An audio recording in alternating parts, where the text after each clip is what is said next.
आशा करता हूं आप सब बहुत अच्छे होंगे। मेरा नाम है सिद्धांत अग्निहोत्री। स्टडी ग्लोस पे आपका बहुत बहुत स्वागत है। 5 करंट अफेयर्स की बात करेंगे। 10,000 एमसीक्यू का हमारा कोर्स लाइव है दोस्तों। अभी ज्योग्राफी की क्लासेस चल रही है तो हमारे ऐप को डाउनलोड करें। तो क्लीन इकोनॉमी पे एग्रीमेंट हुआ है, जो कि कोलैबोरेशन होगा भाई, जाहिर सी बात है। इसमें टेक्निकल सपोर्ट होगा, वर्क फोर्स का डेवलपमेंट होगा, एमएसएमईज बनाई जाएंगी। अब तो एनर्जी भी होगी, नॉलेज भी होगी, टेक्नोलॉजी भी होगी। क्यों? याद है ना गैंग्स ऑफ वासेपुर? क्वाड है, क्वाड के मेंबर्स हैं। बोला कि सबसे पहले तो हम अपनी कैपेसिटी बनाएंगे। ये सब ना मुझे लगता है रट लो, सारी समिट में यही सब होता है, ठीक है ना। तो इंस्टीट्यूशन को स्ट्रांग करेंगे, रिसर्च करेंगे भाई। आरएनडी में भारत में बिल्कुल भी मतलब समझ लो कि एकदम समुद्र में बूंद जितना जो है वो इन्वेस्टमेंट होता है। फिर हम कर बनेंगे विश्व गुरु, हमको लगता है। इन्वेस्टमेंट को फैसिलिटेट करेंगे जितना ज्यादा हो सके। एक आईपीईएफ कैटालिटिक कैपिटल फंड बनाएंगे ताकि इस तरीके के प्रोग्राम्स को फंड किया जा सके, पैसे दिए जा सके। तो यहां पे फेयर इकोनॉमी एग्रीमेंट होगा ताकि जो ट्रेड और इन्वेस्टमेंट है वो ट्रांसपेरेंट रहे, करप्शन बिल्कुल भी ना हो। जो भी यहाँ पे रिश्वत ली जाती है, टैक्स की ट्रांसपेरेंसी हो, एक दूसरे से इंफॉर्मेशन शेयरिंग करेंगे। एसेट रिकवरी होनी है या क्रॉस बॉर्डर इन्वेस्टिगेशन होनी है तो उस पर एक दूसरे से शेयर करेंगे जो भी हमारे पास इनपुट्स है मनी लॉन्ड्रिंग के लिए, और टेक्निकल असिस्टेंस जो है वो मिलेंगे। और अगर कोई मान लीजिए प्रॉब्लम करता है तो फिर उसको बख्शा नहीं जाएगा। तो वो एक पॉलिटिकल फ्रेमवर्क होगा जिसमें एक हाई लेवल पॉलिटिकल स्ट्रक्चर होगा, बड़े बड़े लोग इसमें होंगे। फिर उसके बाद सबसे बड़ी बात, एक आइडेंटिटी मिलेगी यहाँ पे आईपीईएफ को, और सपोर्ट तो मिलेगा ही मिलेगा। आत्मनिर्भर भारत के साथ अलाइन होगा। यूनियन कैबिनेट, प्रधानमंत्री मोदी जी ने already clean economy, fair economy पे फोकस किया है और इसीलिए ये एग्रीमेंट बहुत ही इंपॉर्टेंट है। 6 जून 2024 को उसको ऑलरेडी साइन कर दिया गया था और इसलिए इन्वेस्टर्स भी आए इसमें। सिंगापुर में पहली बार फोरम हुई, यहाँ पे लगभग 36,238 करोड़ का इन्वेस्टमेंट कमिटमेंट भी मिल गया कि जो ग्रीन अमोनिया प्लांट थोथुकुडी में लगाया जाएगा हम इतना पैसा देंगे। इंफ्रास्ट्रक्चर प्रोजेक्ट लगा दिए गए, बहुत अच्छी बात है। 23 यूएस बिलियन डॉलर, वाह। इसमें $4 बिलियन भारत से आएंगे। अमेरिका ने इन्वेस्टमेंट दिया है $1.5 बिलियन के करीब। तो फंडिंग अच्छी खासी मिली है। आईपीईएफ कैटालिटिक कैपिटल फंड की बात करें तो इनिशियल अभी $33 मिलियन ही मिले हैं। पहले कुछ पैसा देके देखे कि क्या करते हैं ये, लेकिन इन्वेस्टमेंट टोटल अगर बात करते हैं तो 3.3 बिलियन के करीब है। इनिशिएटिव वही है कि स्किलिंग, इसको सितंबर 2022 में लॉन्च किया गया था, 2 साल पहले, कि जितना हो सके स्किल ट्रेनिंग दे औरतों और बच्चियों को। अब इसमें तकरीबन 1 करोड़ 10 लाख के करीब अपॉर्चुनिटीज जो है वो हमको देखने को मिलेगी। ये चीज है। फिर उसके बाद टेक काउंसिल बनाई जाएगी ताकि एआई, मशीन लर्निंग को समझा जा सके। मिनरल्स भी पूरी दुनिया चल रही है तो उस पर बातचीत होगी। ट्रेड, टेक्निकल कोलैबोरेशन कैसे कर सकते हैं, और कोऑपरेटिव वर्क प्रोग्राम जैसे हाइड्रोजन सप्लाई। अभी ग्रीन मतलब हाइड्रोजन एनर्जी पे हमारा बहुत ज्यादा फोकस है, क्लीन एनर्जी है ना ये। तो वही है Indo Pacific economic framework for prosperity. इसको 23 मई 2022 में लॉन्च किया गया था, वैसे तो 2 साल पहले टोक्यो में। और इकोनॉमिक एंगेजमेंट की इसमें बात की गई थी। 4 पिलर्स है, ठीक है। तो अभी चौथे पिलर की बात की गई है, फेयर इकोनॉमी पे। बाकी ये पहला पिलर, दूसरा पिलर, तीसरा पिलर पे ऑलरेडी बात हो चुकी है। तो सबसे पहले पिलर 1 ट्रेड, दूसरा सप्लाई चेन, तीसरा क्लीन इकोनॉमी और चौथा पिलर फेयर इकोनॉमी। तो अभी फेयर इकोनॉमी पे ही बात हुई है। और भारत का इन्वॉल्वमेंट, भारत ने इसको 2 फरवरी 2024 में ही रेटिफाई कर दिया गया था और अभी पिलर 1 में ये ऑब्जर्वर स्टेटस के रूप में भारत काबिज है। क्लाइमेट फंड, बहुत सारे पैसे मिलने वाले हैं। अज़रबैजान COP29 को होस्ट करने वाला है। इस बार क्या फैसला होगा? पेरिस क्लाइमेट चेंज 2016 में जो हुआ उसको नोबेल पीस प्राइज मिला गुरु। इस बार कुछ ऐसा ऐतिहासिक होगा तो ये देखना होगा। जितने भी फॉसिल फ्यूल प्रोड्यूसिंग नेशन है उनका क्या बोलेंगे। अज़रबैजान की कैपिटल बाकू में ये 11 नवंबर को होने वाला है, ठीक है ना। और एजेंडा वही है कि कैसे क्लाइमेट चेंज से हम लड़े। अभी कम से कम $100 बिलियन कम से कम आपको हर क्या जो डेवलप्ड कंट्री उनको हर साल देने हैं। अब हमारे मंत्री जी ने भी यही बोला था, इसको बढ़ाने की जरूरत है। फंड ये एम कर रहा है, ऐसा आएगा तभी तो क्लाइमेट एक्शन, क्लाइमेट चेंज को रोकेंगे। डेवलपिंग कंट्रीज, भाई देखिए डेवलप्ड कंट्रीज में तो ये पूरी क्लाइमेट की प्रॉब्लम उन्हीं की वजह, अमेरिका की वजह से हुई है, यूरोप की वजह से हुई है। अब वो हमारे ऊपर बंदिश लगा रहे, लेकिन जरूरी है, बंदिश नहीं लगाएंगे तो हम मर ही जाएंगे, खत्म हो जाएंगे, है ना। तो इसीलिए जरूरी है कि पैसा आए ताकि हम जितनी भी प्रॉब्लम्स है उसको देख सके। और नेगोशिएशंस आर ऑन, ठीक है। अलग अलग डेफिनेशंस है। बाकी यही है कि जितना हो सके पैसे को ज्यादा करिए, डबल करिए। अभी इनसफिशिएंट सपोर्ट है, अभी जो प्रोजेक्ट्स हैं एमिशन रिडक्शन पे पूरा फोकस है, क्लाइमेट फाइनेंसिंग और ज्यादा होनी चाहिए। फिलहाल अभी सिर्फ 20% या उससे कम ही फंडिंग अभी तक हमको मिली है, तो इसीलिए जरूरी है कि इन चीजों को हम देखें और एक ऐसा फाइनेंशियल एग्रीमेंट हो जिसमें पैसा ज्यादा हो। ट्रिलियंस, समझ रहे हो, एनुअली बिलियंस नहीं ट्रिलियंस रिक्वायर्ड है। तो डेवलपिंग कंट्रीज जैसे भारत ने भी यही बोला कि आप 1 ट्रिलियन या 1.5 ट्रिलियन डॉलर तक एनुअल अमाउंट दीजिए, जो OECD का 1.5% है, क्योंकि 100 बिलियन डॉलर तो कुछ इससे होने वाला नहीं है, ठीक है ना। और डोनर बेस आप लेके आइए ना, फाइनेंशियल रिस्पॉन्सिबिलिटी जरूरी है। लो और मिडिल इनकम स्टेटस जो है वो उनके पास शायद इतना पैसा ना हो, लेकिन आपके पास तो है। चाइना, साउथ कोरिया, अभी फाइनेंशियल ऑब्लिगेशंस उनके ऊपर नहीं लगाई गई है, लेकिन इनके ऊपर भी आप लगाइए, ठीक है ना। क्रिटिक्स क्या कहते हैं? क्रिटिक्स यही कहते हैं कि सबसे पहली बात तो वॉलेंट्री कंट्रीब्यूशन है।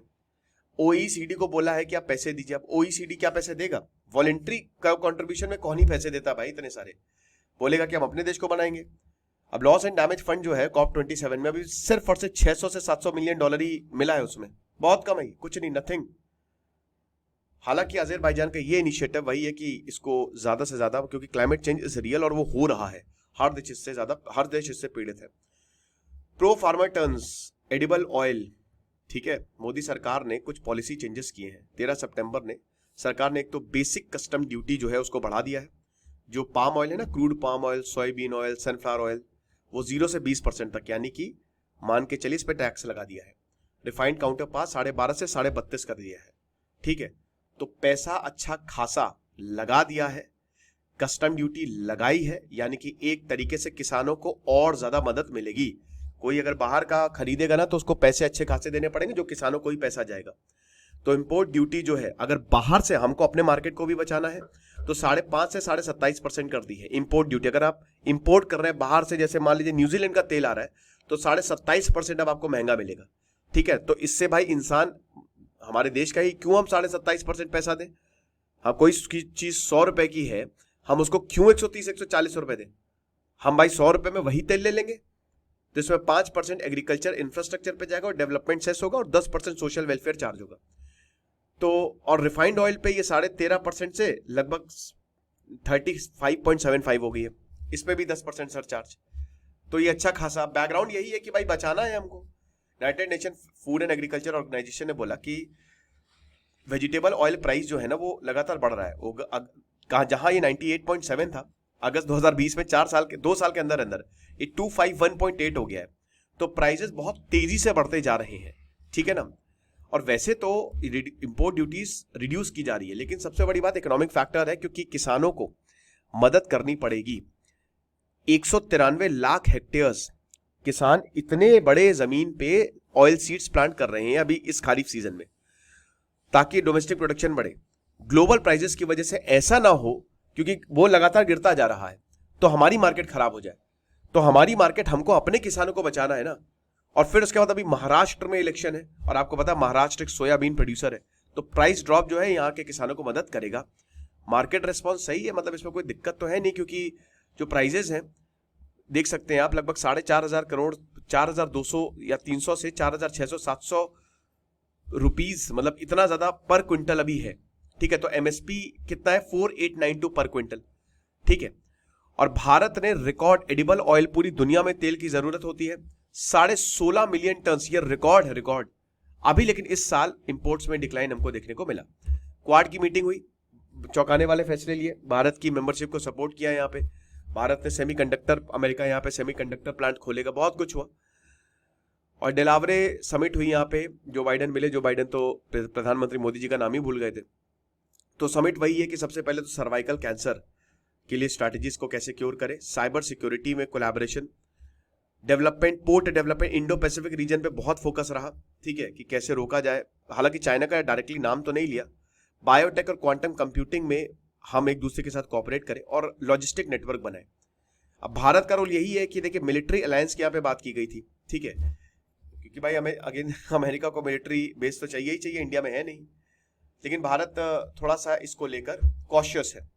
क्वाड ने क्योंकि बहुत सारे इनिशिएटिव दिए भाई, हर जगह आपके क्वाड जो कंट्रीज है वहां पे अमेरिका ने मिलिट्री बेसेस बनाए हैं, ठीक है, कि एक स्ट्रक्चर जो है बनाया जाए, परमानेंट मिलिट्री कोऑपरेशन की बात। अब परमानेंट मिलिट्री कोऑपरेशन मतलब समझ लो कि भारत में भी मिलिट्री बेस होंगे, आगे समय में भारत को चुनना ही पड़ेगा, या तो अमेरिका को चुने, किसी देश को चुने, लेकिन अमेरिका को, वही हेनरी किसिंगर ने बोला था, दोस्ती तो अच्छी है ही है, नहीं दोस्ती छोड़िए, दोस्ती तो डेंजरस है ही है, और नहीं, दुश्मनी डेंजरस है अमेरिका की और दोस्ती फेटल है। तो हमको समझना पड़ेगा, लेकिन अचीवमेंट है, ऐसा नहीं है, ठीक है। अब क्वाड की सबसे बड़ी बात यह है कि एशिया का नेटो है ये, और क्वाड इस समय सबसे बड़ी ऑर्गेनाइजेशन अगर चाइना को काउंटर करने की बात करें, ठीक है। तो वही है, बाकी भारत यही कह रहा है कि देखिए भारत तक एक्सपैंड करना है, अमेरिका को यहां पे अपना बेस बनाना है, और कहीं ना कहीं भारत को एक रीजनल पावर है ही है भारत, लेकिन उसको और ज्यादा ताकत देनी ताकि चाइना को काउंटर किया जा सके।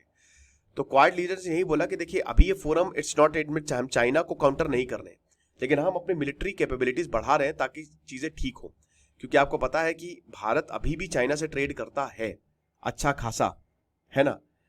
तो ये हमको समझना पड़ेगा। लेकिन मिलिट्री कोऑपरेशन की बात करें तो वैसे तो भारत अमेरिका से बहुत सारे मिलिट्री इक्विपमेंट्स खरीदता है, प्रोडक्ट्स खरीदता है, लेकिन क्या ये प्रॉपर कोलैबोरेशन होगा ये तो देखने को ही पता चलेगा। आखिरी करंट अफेयर्स, अब भारत और अमेरिका के रिलेशन, हिस्टोरिक एग्रीमेंट हुआ है, ठीक है ना, टेलीकम्युनिकेशन ग्रीन एनर्जी एप्लीकेशन पे, तो ये बहुत ही बढ़िया रहा है, लीडरशिप को एक दूसरे के इंडोर्स किया है। सेमीकंडक्टर फैसिलिटी कलकत्ता में शक्ति नाम से बनाई जाएगी, जो कि power electronic advance sensing communication में मदद करेगा। तो India semiconductor mission, Bharat semi, third आईटेक और अमेरिका की जो स्पेस फोर्स है ये प्लांट बनाएंगी, और इसमें वही है gallium nitride, silicon carbide semiconductor जो है वो बनाए जाएंगे, लाखों लोगों को रोजगार मिलेगा। फिर उसके बाद भारत और अमेरिका की जो सिविल न्यूक्लियर डील है उसके तर्ज पे ये चीजें हो रही हैं। एक स्पेस फोर्स, स्पेस में ज्वाइंट कोऑपरेशन, ठीक है ना, जापान और ऑस्ट्रेलिया भी इसमें है। देन उसके बाद मॉडर्न वॉरफेयर के लिए आपको रेलवे, टेलीकम्युनिकेशन, ग्रीन एनर्जी पे ध्यान देना पड़ेगा, जो कि दे रहे हैं। अभी भारत तकरीबन $1 बिलियन इतना इंपोर्ट करता है, इतने सेमीकंडक्टर नेशनल सिक्योरिटी के लिए। तो एक तरीके से ये गेम चेंजिंग होगा अगर भारत में ही बन जाएगा। ये लेक्चर था, आई होप आपको समझ में आया। Thank you so much.